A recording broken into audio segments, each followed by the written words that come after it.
अस्सलाम वालेकुम दोस्तों, सऊदी अरब की फटाफट ताज़ा और बड़ी खबरों में आपका स्वागत है। सऊदी अरब ने भी आखिरकार मान लिया है कि जिस तरह से तरक्की हो रही है देश के अंदर और तरह तरह के नए नए प्रोजेक्ट लॉन्च किए जा रहे हैं, ऐसे में सभी देशों के साथ मिलकर चलना होगा। यानी आप देखिए कि कई सालों की दुश्मनी के बाद अब दोस्ती में सऊदी अरब और ईरान नज़र आएंगे कुछ ही वक्त के बाद। आपको जानकर हैरानी होगी कि साल 2021 से इराक और ओमान यानी दो ऐसे देश हैं जो कि लगातार कोशिश कर रहे थे सऊदी अरब और ईरान की दोस्ती के लिए, आपस में इन दोनों के ताल्लुकात ठीक हो जाए, इसके लिए कोशिश चल रही थी। लेकिन अब देखिए कि चीन में जाकर आखिरकार ये बात ख़त्म हुई और दोनों देश मान गए, यानी एक तरह का एग्रीमेंट दोनों देशों के बीच हो गया है। और आने वाले 2 महीनों के अंदर अंदर सऊदी अरब की एम्बेसी ईरान में बनेगी और ईरान की एम्बेसी सऊदी अरब बनेगी, यानी डिप्लोमेटिक रिलेशन जो है इन दोनों देशों के वो फिर से शुरू हो जाएंगे। 2 महीने का वक्त नए कॉन्ट्रैक्ट में दिया गया है।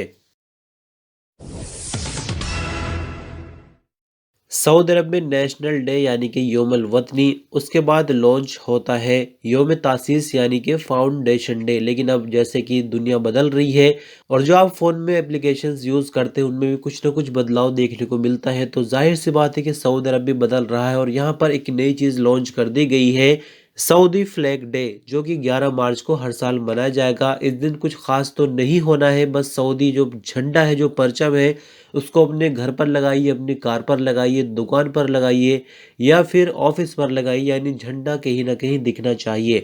आप सेम ऐसा याद करके देखिए 15 अगस्त 2022 जब प्रधानमंत्री नरेंद्र मोदी ने हर घर तिरंगा कैंपेन शुरू किया था, लेकिन इंडिया के अंदर सिर्फ वो 1 साल के लिए था, यानी 75 साल आज़ादी के हुए थे। अब ये सेम चीज़ दोबारा 100 सालों पे देखने को मिल सकती है।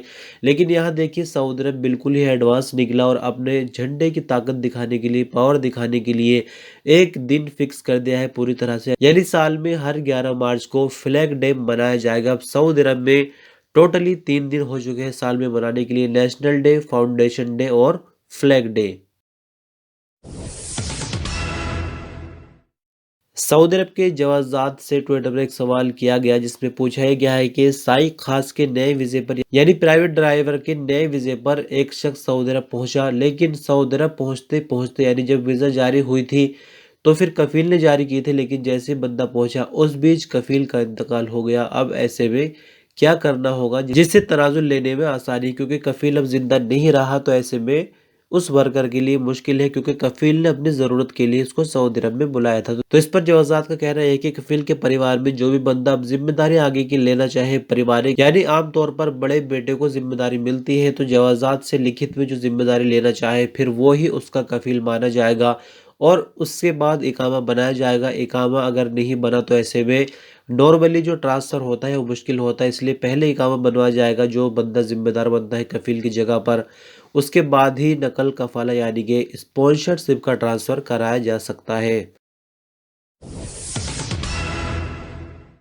सऊदी अरब के जाजान रीजन के इलाके रमादा में एक मकान में आग से एक बड़ा हिस्सा जलकर खाक हो गया। दरअसल खबर काफ़ी हैरान करने वाली है और मोबाइल फ़ोन सभी लोग यूज़ करते हैं, क्योंकि हादसा मोबाइल फ़ोन से हुआ है। जाजान के रमादा के निवासी इदरीस काबी ने बताया कि उनकी बेटी ने रोज़मर्रा की तरह रात को घर के कमरे में अपना मोबाइल चार्ज के लिए लगाया था। चार्जिंग के दौरान अचानक चार्जर में धमाका हुआ जिससे आग लग गई। कमरे और उसके बराबर में मजलिस का सारा सामान जलकर तबाह हो गया। सऊदी सिटीजन का कहना है कि सिविल डिफेंस के फायर फाइटर ने इलाके के लोगों की मदद से आग पर काबू पाया और मकान के प्रभावित हिस्से को बिजली के कनेक्शन से काटकर अलग कर दिया। मोबाइल चार्जर से घर में लगने वाली आग की तस्वीरें सोशल मीडिया पर वायरल है, जिन्हें देखकर अंदाजा लगाया जा सकता है कि किस तरह से घर की छत का रंग भी काला पड़ गया है और नुकसान काफी ज्यादा हुआ है।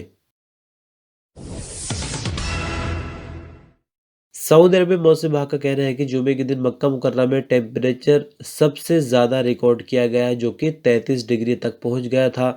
इसके अलावा अगर हम सबसे कम टेम्परेचर की बात करें तो मौसम विभाग की रिपोर्ट के मुताबिक सबसे कम टेम्परेचर जो कि 5 डिग्री सेंटीग्रेड तारीफ में रिकॉर्ड किया गया है।